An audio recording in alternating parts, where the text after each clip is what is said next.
jika cuaca cerah, ini perjalanan bisa ditempuh dalam waktu 2 jam, tapi sepertinya perjalanan akan ditempuh lebih dari 2 jam.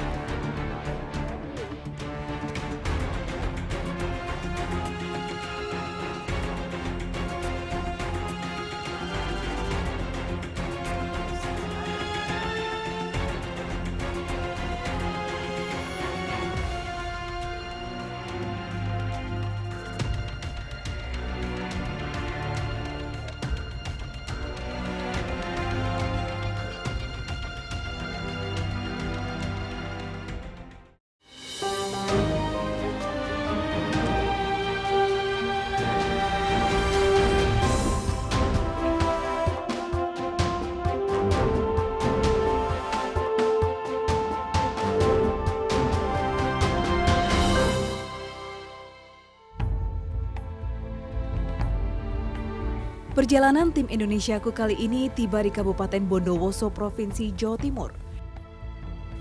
Tujuan kami adalah Dusun Glundang di Desa Wonoboyo, Kecamatan Klabang. Sebuah desa yang jaraknya hanya sekitar 28 km dari kota Bondowoso. Dengan menggunakan ojek motor, kami pun bersiap untuk memulai perjalanan. Awal perjalanan, kami sudah harus menghadapi tanjakan dan tanah lumpur yang licin. Terkadang, motor pun tak kuat melaju. Saya pun harus turun agar saya dan pengendara motor tetap selamat. Semakin lama, jalan yang kami lalui semakin parah. Motor pun harus mengantri jalan. Menuju ke Dusun Glundang tidaklah mudah. Jika cuaca seperti ini, jalanan licin dan cukup berbahaya. Dan kabarnya karena akses jalan yang seperti ini, pembangunan infrastruktur di Dusun Glundang tidak berjalan dengan baik. Bagaimana keadaannya? Selengkapnya di Indonesiaku.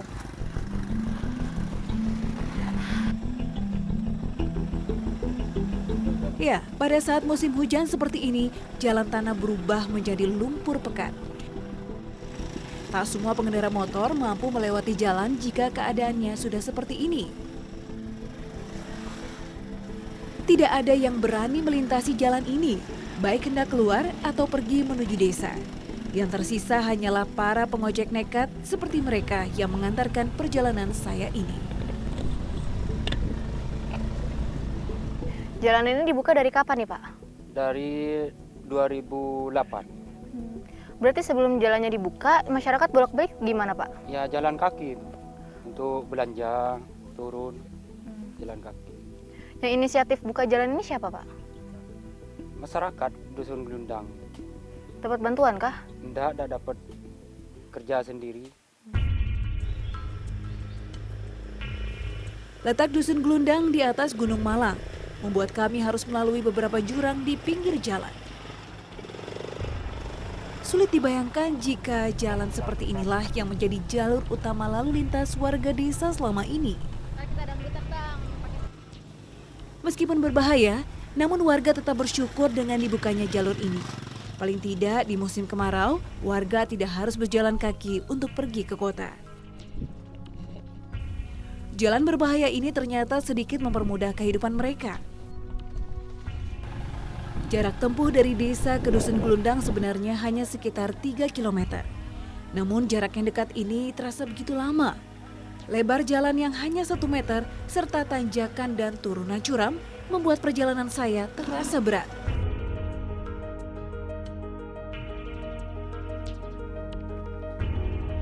Lelah tak bisa kami tolak, pun kami memutuskan untuk beristirahat. Sekarang kami sedang istirahat karena cuaca kurang mendukung. Seharusnya jika cuaca cerah, ini perjalanan bisa ditempuh dalam waktu 2 jam. Tapi sepertinya perjalanan akan ditempuh lebih dari 2 jam.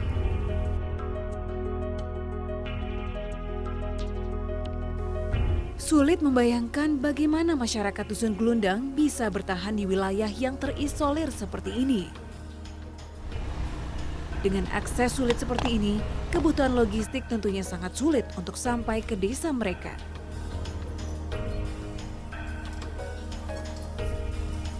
Setelah hampir 4 jam perjalanan melintasi Gunung Malang, akhirnya kami tiba di Dusun Glundang.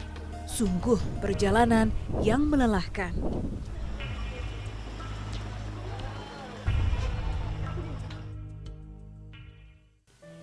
Dan inilah Dusun Glundang. Dusun di ketinggian 755 meter di atas permukaan laut. Dusun Glundang hanya memiliki 70 kepala keluarga dengan jumlah warga sebanyak 150 jiwa.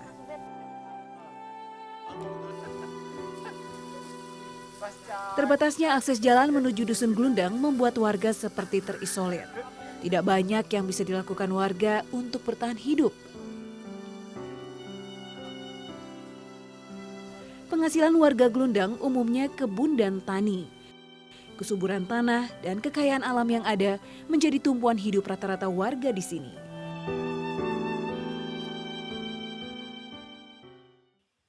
Hari ini, saya bersama dengan Pak Susianto dan Pak Arbai akan mencari sarang lebah. Di musim penghujan seperti saat ini, sarang lebah sangat sulit untuk ditemukan. Sarang lebah biasa ditemui di pohon yang tinggi, tebing, maupun di dalam batang pohon. Dan akhirnya kami menemukan sarang lebah yang kami cari. Sarang lebah tersembunyi di dalam batang pohon kering. Lebah yang kami temukan ini adalah lebah madu Apis florea yang memang biasa hidup di lubang-lubang kayu. Di dusun ini, sebagian warga mencari madu untuk tambahan penghasilan selain dari bertani dan berkebun. Namun hanya beberapa saja yang berani seperti Pak Arbai. Pak Arbai sudah bertahun-tahun bergelut dengan madu lebah. Memanjat pohon-pohon bersarang lebah sudah jadi kegiatan rutin baginya. Hanya perlu beberapa detik, pria berumur hampir 60 tahun ini telah sampai di atas pohon dan menemukan sarang lebahnya. Biasanya jika mengambil madu, orang menggunakan asap agar lebahnya pergi. Tapi karena Pak Arbai sudah terbiasa, beliau tidak usah menggunakan asap lagi. Mengambil sarang lebah tidaklah mudah. Kehati-hatian sangat diperlukan. Tak puas dengan hasil madu yang sedikit, kami memutuskan untuk mencari lagi. Kembali kami melintasi rimbunnya kebun. Di Dusun Glundang, warga tidak hanya mengandalkan madu dari alam liar. Hasil dari mencari madu liar yang tidak pasti membuat warga berinisiatif menangkarkan lebah madu.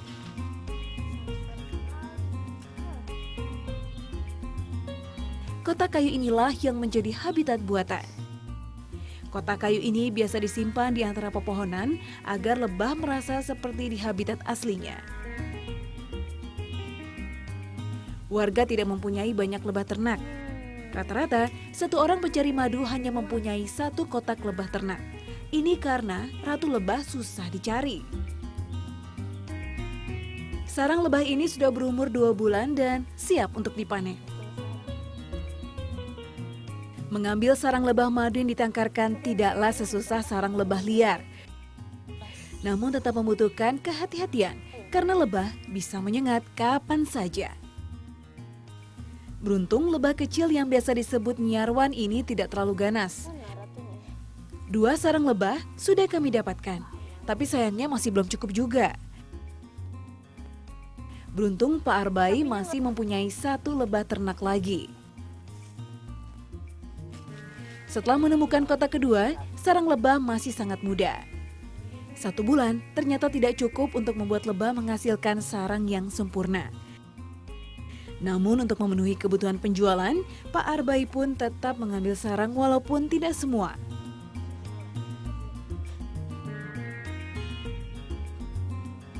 Pasir putih ya, Pak?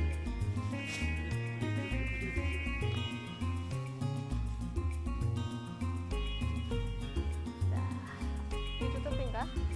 Setelah selesai, kotak kembali ditutup agar lebah terus memproduksi sarang hingga 1 bulan ke depan. Pekerjaan masih terus berlanjut. Setelah lelah mencari, kami masih harus mengolah sarang lebah. Dengan perlengkapan seadanya, kami memerah sarang lebah dan menyaring madunya. Keunggulan madu Glundang adalah kemurniannya. Madu yang dijual warga Dusun Glundang adalah madu asli, tanpa bahan tambahan apapun. Besar sekali.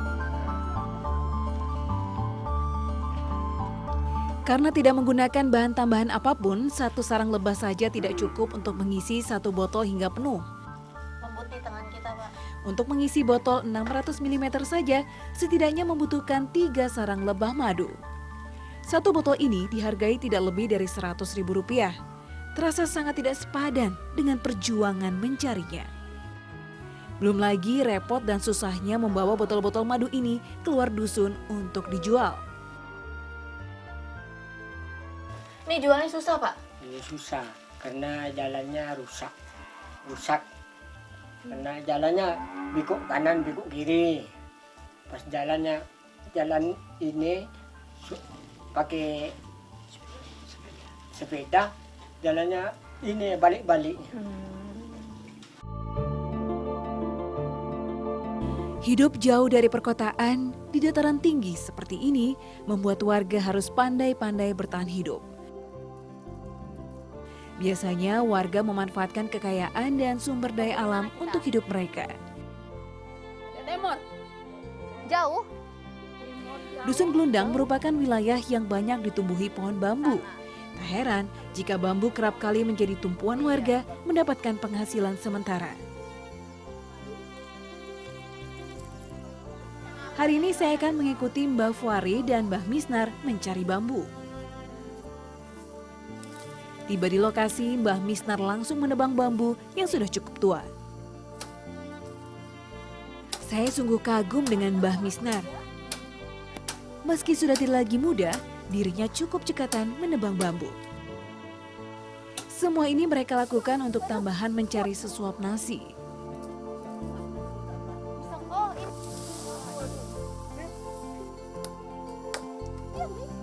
Setelah terpisah dari pohonnya, bambu wulung ini dipotong-potong menjadi beberapa bagian agar mudah untuk dibawa ke dusun.